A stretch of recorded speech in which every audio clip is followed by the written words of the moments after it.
사도행전 24장 말씀입니다. 저와 성도님들께서 한 절씩 교독하시고 마지막 절은 합독하시도록 하겠습니다. 제가 먼저 읽어 올리겠습니다. 닷새 후에 대제사장 아나니아가 어떤 장로들과 한 변사 더들로와 함께 내려와서 총독 앞에서 바울을 고소하니라. 바울을 부르매 더들로가 송사하여 가로되, 벨릭스 각하여, 우리가 당신을 힘입어 태평을 누리고 또 이 민족이 당신의 선견을 인하여 여러 가지로 계량된 것을 우리가 어느 모양으로나 어느 곳에서나 감사무지하옵나이다. 당신을 더 괴롭게 아니하려 하여 우리가 대강 여짜옵나니 관용하여 들으시기를 원하나이다. 우리가 보니 이 사람은 연병이라 천하에 퍼진 유대인을 다 소욕해 하는 자요 나사렛 이단의 괴수라. 저가 또 성전을 더럽게 하려 함으로 우리가 잡았사오니 당신이 친히 그를 신문하시면 우리의 송사하는 이 모든 일을 아실 수 있나이다. 유대인들도 이에 참가하여 이 말이 옳다 주장하니라. 총독이 바울에게 머리로 표시하여 말하라 하니 그가 대답하되, 당신이 여러 해 전부터 이 민족의 재판장 된 것을 내가 알고 내 사건에 대하여 기쁘게 변명하나이다. 당신이 아실 수 있는 바와 같이 내가 예루살렘에 예배하러 올라간 지 열 이틀밖에 못 되었고 저희는 내가 성전에서 아무와 변론하는 것이나 회당과 또는 성중에서 무리를 소동케 하는 것을 보지 못하였으니 이제 나를 송사하는 모든 일에 대하여 저희가 능히 당신 앞에 내세울 것이 없나이다. 그러나 이것을 당신께 고백하리이다. 나는 저희가 이단이라 하는 도를 쫓아 조상의 하나님을 섬기고 율법가 및 선지자들의 글에 기록된 것을 다 믿으며 저희의 기다리는 바 하나님께 향한 소망을 나도 가졌으니 곧 의인과 악인의 부활이 있으리라 함이라. 이것을 인하여 나도 하나님과 사람을 대하여 항상 양심에 거리낌이 없기를 힘쓰노라. 여러 해 만에 내가 내 민족을 구제할 것과 재물을 가지고 와서 드리는 중에 내가 결례를 행하였고 모임도 없고 소동도 없이 성전에 있는 것을 저희가 보았나이다. 그러나 아시아로부터 온 어떤 유대인들이 있었으니 저희가 만일 나를 반대할 사건이 있으면 마땅히 당신 앞에 와서 송사하였을 것이요 그렇지 않으면 이 사람들이 내가 공회 앞에 섰을 때 무슨 옳지 않은 것을 보았는가 말하라 하소서. 오직 내가 저희 가운데 서서 외치기를, 내가 죽은 자의 부활에 대하여 오늘 너희 앞에 신문을 받는다고 한 이 한 소리가 있을 따름이니이다 하니 벨릭스가 이도에 가는 것을 더 자세히 아는 고로 연기하여 가로되, 천부장 루시아가 내려거든 너희를 처결하리라 하고 백부장을 명하여 바울을 지키되 자유를 주며 친구 중 아무나 수종하는 것을 금치 말라 하니라. 수일 후에 벨릭스가 그 안에 유대 여자 드루실라와 함께 와서 바울을 불러 그리스도 예수 믿는 도를 듣거늘 바울이 의와 절제와 장차오는 심판을 강론하니 벨릭스가 두려워하여 대답하되, 시방은 가라. 내가 틈이 있으면 너를 부르리라 하고 동시에 또 바울에게서 돈을 받을까 바라는 거로 더 자주 불러 같이 이야기하더라. 함께 있습니다. 이태를 지내서 보르기오 베스도가 벨릭스의 소음을 대신하니 벨릭스가 유대인의 마음을 얻고자 하여 바울을 구류하여 두니라. 아멘.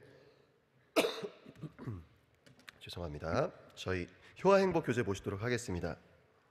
2월 15일 목요일, 무엇을 위한 열심인가입니다. 요절 말씀 25절 말씀 함께 읽습니다. 바울이 의와 절제와 장차오는 심판을 강론하니 벨릭스가 두려워하여 대답하되, 시방은 가라. 내가 틈이 있으면 너를 부르리라 하고. 아멘. 열심히 사는 사람은 보기만 해도 좋다. 자신의 시간과 열정을 모두 쏟아서 무엇인가에 한결같이 열심히 있는 사람은 멋있는 사람이다. 그러나 무엇을 열심히 하냐가 중요하다. 생명을 살리는 데 열심인 사람은 하나님의 칭찬이 있지만 하나님을 대적하는 데 열심인 사람은 멸망할 뿐이다. 대제사장 아나니아는 열심히 있는 사람이었다. 바울을 고소하기 위해 장로들을 모으고 변사 더들로까지 챙겨서 가이사랴에 내려왔다.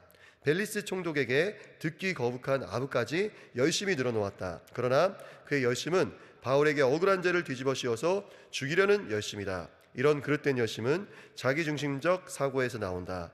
자기 생각에 옳은 것을 행하는 것은 하나님을 대적하는 교만이다. 교만에 기인한 열심은 열매 맺지 못할 뿐더러 하나님께 버림받는 불행한 인생으로 이끌고 만다. 이에 반해 바울은 하나님의 복음에 열심을 내었다. 연병이라는 얼토당토하는 이야기를 들어도 전혀 분개하지 않고 복음을 증거한다. 전도 대상자도 가리지 않았다. 유대인, 헬라인, 로마인, 심지어는 재판관인 총독 벨렉스에게까지 의와 절제와 장차 오는 심판을 담대히 전했다. 이렇게 하나님을 향한 열심을 내는 사람은 하나님 중심의 인생을 사는 겸손한 사람이다. 겸손한 사람은 재물과 영광과 생명의 열매를 얻게 되며 하나님으로부터 충성된 종이라 칭함을 받는 영광을 누리게 된다. 바울과 같이 하나님을 향한 겸손의 열심을 품자. 열심을 품되 한결같은 열심을 소유하자. 환경과 사람에 상관없이 한결같은 열심으로 복음을 전파하자. 우리의 열심으로 하나님의 마음이 시원하게 되신다. 충성된 사자는 그를 보낸 이에게 마치 추수하는 날의 얼음 냉수 같아서 능히 그 주인의 마음을 시원케 하느니라. 아멘.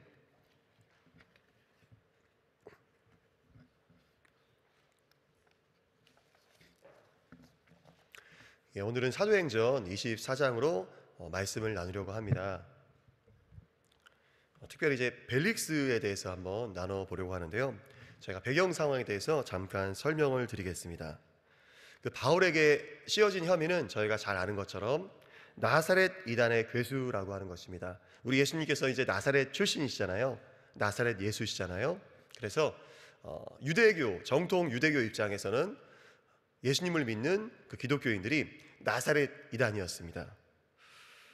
그리고 이제 이 사도 바울의 그 선교 전략, 이 전도 전략은 매우 효과적이었지만 유대인들의 이제 반발을 불러올 수밖에 없는 선교 전략이었습니다. 이제 로마 제국에 가는 곳곳마다 유대인 회당에 방문해서 구약 성경을 근거로, 그 당시에는 이제 신약 성경책이 없지 않습니까? 구약 성경책을 근거로 해서 예수님이야말로 우리 유대인들이, 우리 유대교가 그토록 기다리던, 고대하고 기다리던 메시아임을 증거했던 것입니다. 근데 이제 이 유대인 회당에는 유대인만 있었던 건 아닙니다. 이방인들도 있었습니다. 근데 이제 이 사도 바울의 선교 전략을 통하여서 유대교에 있었던 사람들이 기독교로 이제 옮겨가니까 유대인들 입장에서는 정말 화가 나는 일이죠. 미치고 정말 펄쩍 뛸 일입니다. 유대인 입장에서는 자신의 동족인 그 유대인들이 자신들의 정체성이자 자신들의 그 모든 것인 유대교를 떠나 기독교로 개종하는 것도 화가 나고 정말로 막 슬픈 일인데, 이방인들을 빼앗기는 것도 큰 스트레스였을 것입니다. 그러니까 그 유대인 남자들이 10명만 모이면은 어느 지역에 살든지 그 회당을 세웠다라고 합니다. 10명만 모이면은 그 자신들의 그 유대교 종교 중심지를 만들었다라고 하는 거예요. 그런데 이 이방인들, 당시 어느 종교보다 이 유대교가 도덕적인 삶을 살았거든요. 그 당시에 막 로마인들, 막 헬라인들은 성적으로 문란했을 뿐만 아니라 도덕적으로 참 이렇게 막 방탕한 삶을 살았다고 합니다. 그래서 이제 유대교에 자연히 이끌렸었던 그리스 사람들, 로마 사람들이 있었는데, 이 사람들이 그 유대교에 관심을 갖고 그 회당에 방문을 했지만 이 사도 바울의 전도, 선교를 듣고 복음을 듣고 유대교를 떠나서 기독교로 옮겨가는 거예요. 그러니까 이제 유대인들 입장에서는 너무나도 이제 화가 나는 일이죠, 사실은. 바울이 가는 곳곳마다 맨 먼저 했던 일이 회당에 방문해가지고 복음을 증거하는 일이지 않았습니까? 그러니까 이게 사도 바울에 대한 그 유대인들의 그 엄청난 분노가 사실은 또 이해가 되기도 합니다. 앞선 23장에서 저희는 바울을 죽이기 전에는 먹지도 않고 마시지도 않겠다고 한 그 맹세했었던 유대인들이 40명이나 있었던 것들을 보게 됩니다. 근데 결국 바울을 죽이지 못했는데 굶어 죽지는 않았었을 것 같습니다. 오늘 본문에서 그 로마 총독에게 이 대제사장 아나니아가 변호사를 대동해 가지고 유대인 장로들까지 끌고 막 갑니다. 그래서 이제 사도 바울 한 명을 없애기 위해서 이 난리가 났는데, 예루살렘 교회는 또 무엇을 하고 있었을지 궁금하시지 않습니까? 그 예루살렘 교회는 이제 사실 그 당시에 이제 예루살렘에 흉년이 들어가지고 사도 바울이 이방 교회들을 다니면서 구제 헌금을 모았습니다. 그래서 이제 이 구제 헌금을 전달했던 것인데요. 이 예루살렘 교회가 또 적극적으로 나서가지고 사도 바울을 보호하거나 그랬다라고 하는 표현은 없죠. 저희가 봐도요. 왜 그런지 제가 한번 이렇게 생각을 해보다가, 예수님을 믿는 유대인들은 율법을 지켰습니다. 아무리 기독교로 개종을 했어도 율법을 지켰습니다. 저희가 이제 사도행전 1장에 보면은 예수님께서 이제 부활하셔가지고 하늘로 이제 승천하시잖아요. 그죠? 저희들과 40일 같이 계시다가 하늘로 이제 승천하시는데, 그때 유대인들이 걸었던 거리가, 그 제자들이 걸었던 거리가 그 안식일에 걸을 수 있는 거리였었다라고 이야기를 합니다. 그러니까 이 제자들이 예수님께서 부활하시고 예수님의 승천을 지켜보는 가운데서도 안식일에 걸을 수 있는 거리 내에서만 이제 걸었다라고 하는 기록이 있는 것을 보면은, 예수님을 믿으면서도 자신들의 그 유대교로서의 그 율법을 지키는 일에 열심이었던 것을 저희들이 알 수가 있습니다. 저희들로 치면은 이 광복절이 그들에겐 유월절이었고요, 그들의 역사책이 곧 성경이었습니다. 남자들은 모두 할례를 받았습니다. 지금의 포경수술을 받았습니다. 예수님 믿는 유대인들 중 율법에 열심히 있었던 사람들, 뭐 이제 바리새인이었었다가 예수님을 믿었던 그런 사람들이 있지 않습니까? 그들은 이방인들에게도 구원의 조건으로 율법을 지킬 것을 요구했습니다. 그러나 우리 바울은 이를 엄격하게 거절했고, 할례를 받거나 음식법을 준수하는 것 같은 율법의 행위로 구원받을 수 없음을 이야기하고요, 오직 믿음으로 구원받을 수 있음을 이야기합니다. 그 유대인들이 또 이렇게 몇몇 유대인들은 실제로 그 바울이 억울한 재판을 당할 때 적극적으로 이제 도와주지 못했었던 것 같습니다. 총독 벨릭스 역시도 조사를 진행하면서 바울이 무죄인 것을 알았을 것입니다. 바울은 자신에게 무죄를 선고할 수 있는 총독 앞에서도 복음을 희석하여 부담 없이 들을 수 있도록 전하지 않았습니다. 바울이 의와 절제와 장차오는 심판을 강론하니 벨릭스가 두려워하여 대답하되, 시방은 가라. 내가 틈이 있으면 너를 부르리라. 정말로 그 강렬한 복음, 예수님 믿어야지 천국 간다, 예수님 믿지 않으면 지옥 간다, 예수님을 믿어야 된다, 정말로 제대로 믿어야 된다 라고 바울이 전했습니다. 이 벨릭스에게만 전했었던 것은 아닌데요, 그 안에 유대인 드루실라에게도 전했습니다. 근데 이제 이 역사적인 배경을 보면 이 드루실라가 누구냐면요, 헤롯 왕의 막내딸이었습니다. 아기 예수님을 죽이려고 했었던 그 헤롯 대왕은 아니고요, 헤롯 아그리파 1세 왕의 막내딸이었습니다. 어쨌든 그 헤롯 대왕의 그 자손이죠. 그리고 벨릭스와 사실 만났었을 때, 첫 만남을 가졌을 때는 결혼한 유부녀였습니다.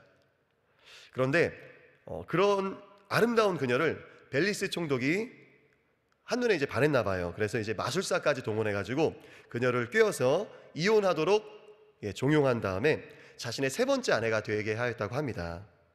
이 벨릭스도 정말 만만치 않은 사람인데요, 드루실라처럼 만만치 않은 사람인데요, 수단과 방법을 가리지 않고 세상 성공을 쫓아서 로마 총독에까지 오른 그런 사람입니다. 그리고 놀랍게도 노예 출신이었다라고 합니다. 둘이 결혼했었을 때, 벨릭스와 드루실라가 결혼했었을 때 벨릭스가 60세, 드루실라가 18살이었다라고 합니다.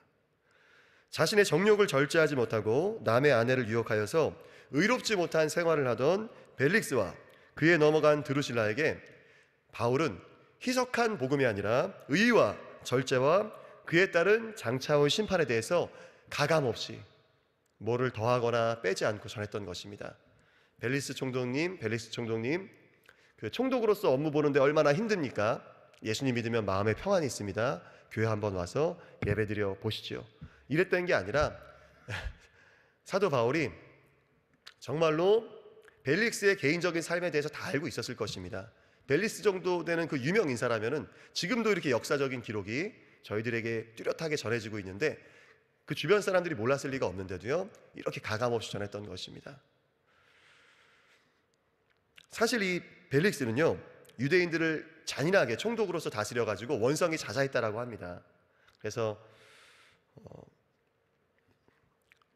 이들 부부에게 이렇게 사도 바울이 전했었던 것처럼 날카롭고 실제적인 가르침을 들어본 적은 없었을 것입니다. 누가 감히 총독 앞에서 그런 얘기를 했었겠습니까?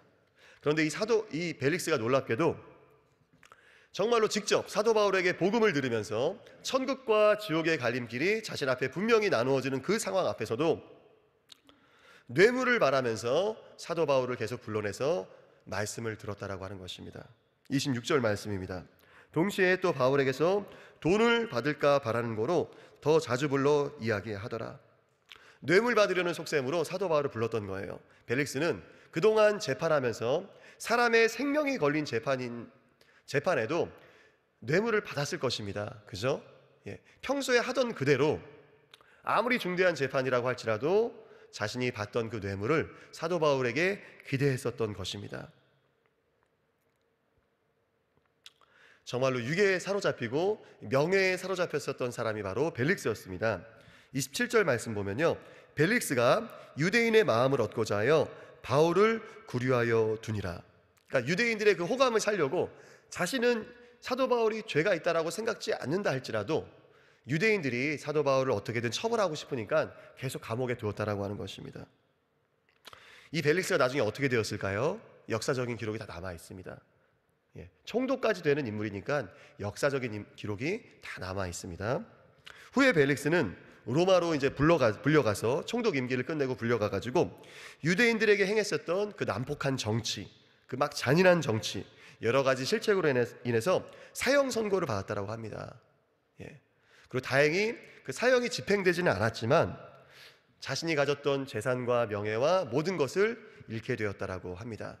하나님께서 사도 바울을 통해서 결정적인 기회를 주셨을 때 이 벨릭스는 돈의 욕심에 사로잡히고 그 육신의 정욕에 사로잡히고 명예의 욕심에 사로잡혀가지고 그 복음을 들을 수 있는 그 철호의 기회를 놓치고요, 뇌물 받으려는 속셈으로 사도 바울을 불러냈었을 때 결국 그 마지막 기회를 잃고 그 인생의 마지막이 비참하게 끝났다라고 하는 것이죠. 하나님께서 저희에게 어떤 부담스러운 말씀을 주실 때 그것이 꼭 필요한 말씀일 때가 있습니다. 저희가 성경 말씀을 읽거나 저희들이 목사님을 통해서 설교를 들을 때 이 말씀이 나에게 되게 부담이 되는데 하나님께서 내게 주시는 말씀인 것 같을 때가 있지 않습니까? 그죠? 그럴 때가 있죠. 그럴 때 저희가 순종해야 될 줄로 믿습니다. 아멘. 저희가 이제 잘 아는 말씀 중에 부자 청년에 관한 말씀이 있습니다. 어떤 부자 청년이 예수님을 따르러 오지 않습니까? 내가 이제 선한 선생님이시여 제가 영생을 얻기 위해서 무엇을 해야 되겠습니까? 그러니까 예수님께서 왜 나보고 선하다고 하느냐, 우리 하나님 외에는 선한 분이 없으시다. 네가 율법을 지켜라 라고 이제 이야기를 합니다. 그때 이제 이 부자 청년이 제가 모든 걸 지켰습니다 라고 이야기를 하죠. 모든 걸 지켰습니다. 그때 이제 예수님께서 엄청나게 부담스러운 말씀을 주시는데, 내가 온전하고자 할진대 가서 내 소유를 팔아 가난한 자들을 주라. 그리하면 하늘에서 보화가 내게 있으리라. 그리고 와서 나를 쫓으라 하시니 그 청년이 재물이 많으므로 이 말씀을 듣고 근심하며 가니라. 예수께서 제자들에게 이르시되 내가 진실로 너희에게 이르노니 부자는 천국에 들어가기가 어려우니라. 예수님께서 이 청년에게 왜 이렇게 부담스러운 말씀을 주셨을까요? 왜냐하면 우리 예수님께서는 모든 것을 보실 수 있지 않습니까? 이 청년의 미래도 다 알고 계셨을 거예요. 이 청년이 진짜 믿음을 갖는 데 방해가 되는 가장 큰 요소가 이 청년이 가진 재물이 될 것에 대해서 우리 예수님께서 분명히 아셨을 것입니다. 그리고 이제 또 저희가 잘 아는 말씀 중에서 어떤 사람이 예수님을 쫓으려고 하는데 먼저 저희 가족에 이제 장례가 생겼습니다. 저희 아버지 돌아가셨습니다. 장례 먼저 치르고 당신을 쫓겠습니다. 그러니까 예수님께서 그지, 너 장례 먼저 치르고 너 효를 열심히 행하고 그 다음에 나를 쫓으라 라고 이야기하지 않으셨습니다. 놀랍게도 죽은 자로 죽은 자를 장사하게 하고 너는 먼저 나를 쫓으라 라고 말씀하십니다. 예수님께서는 그 사람의 믿음의 그 전체를 다 보시지 않습니까? 미래를 다 보시고 종말을 보시지 않습니까? 이 사람이 가족에게 연연하는 것이 이 사람의 신앙생활에 큰 장애물이 될 것에 대해서 미리 아셨을 것입니다.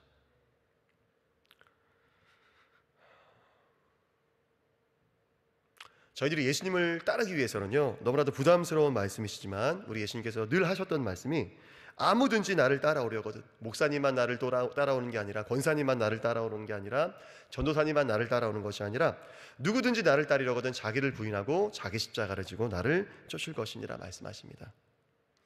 우리 갈라디아서 2장 20절에서 그 길을 열심히 쫓았던 사도 바울은 이렇게 고백합니다. 저희가 잘 아는 말씀이시죠.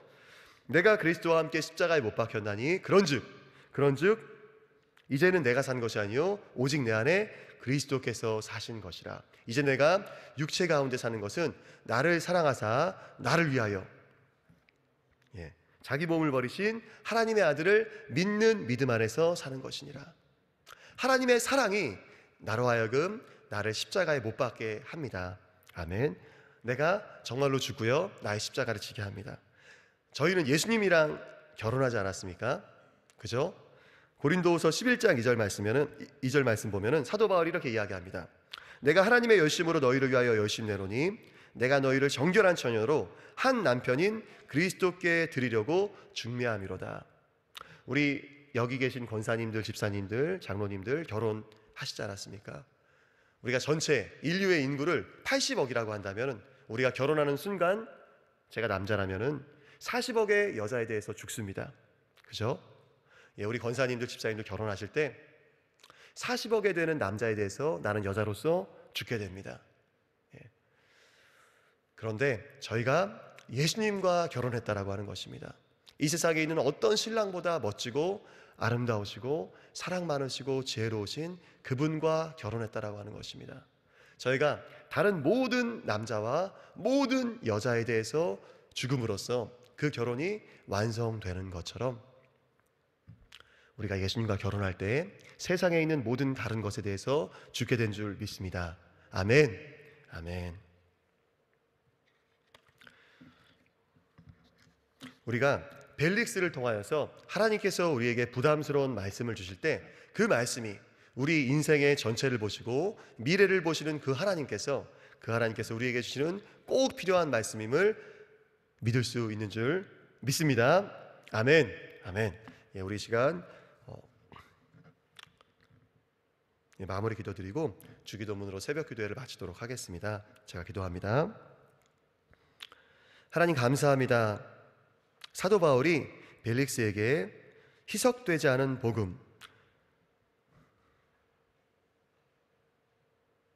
의와 절제와 장차올 그 심판에 대해서 가감없이 그 벨릭스가 어떤 삶을 살았는지 알매도 불구하고 전했었던 것을 저희들이 보게 됩니다. 하나님, 저희들에게 다가오는 하나님의 부담스러운 말씀이라 할지라도 그 말씀이 하나님의 말씀이라면은 저희 인생의 마지막을 아시는 그 주님께서 주신 꼭 필요한 말씀임을 믿고 깨달아서 순종하기를 결단하는 저희들 되게 하여 주시옵소서. 우리가 예수님과 결혼한 거룩한 신부임을 깨달아서 이 세상에 있는 모든 다른 유혹에 대해서 죽게 하여 주시옵소서. 주님 감사하고 예수님의 이름으로 기도합니다. 아멘.